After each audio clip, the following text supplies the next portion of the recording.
Electric vehicles are the talk of the town in a fight to curb the climate change.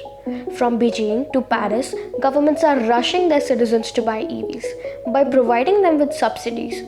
But electric vehicles are not a solution to the pollution.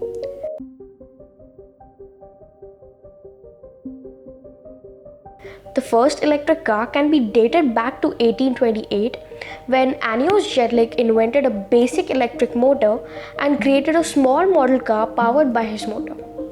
Electric cars have featured all along since then, just not in the limelight until Tesla came up with something that was good looking, efficient, and tagged as an environment saver. But expensive! It seemed like Elon Musk and Tesla had cracked the code to save the planet. The human tendency of getting excited before knowing the facts got better of most of us in this case. For years, actually.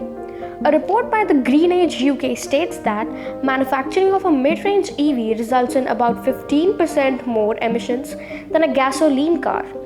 And in case of a long-range EV, the emissions can be as high as 68%. But this is all about manufacturing.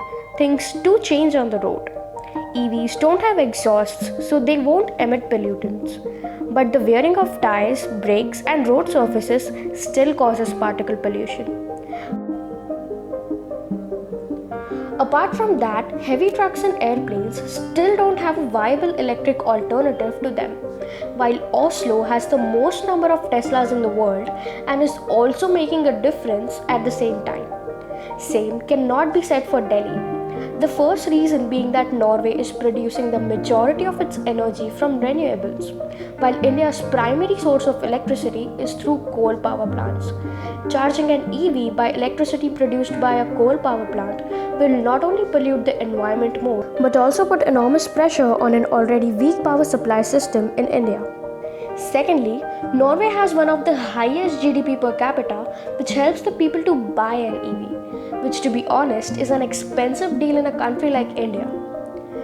Even if countries like India and Bangladesh happen to make EVs cheaper with the help of subsidies, the charging infrastructure is non-existent. And looking at the high population in Southeast Asia, it won't be easy.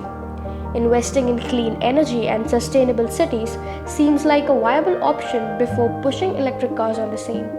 Melbourne is already planning to be a sustainable city by 2030, and electric vehicles are not a part of Melbourne's bet for a cleaner future. The city is betting on efficient public transit and minimized travel time to cut down on emissions.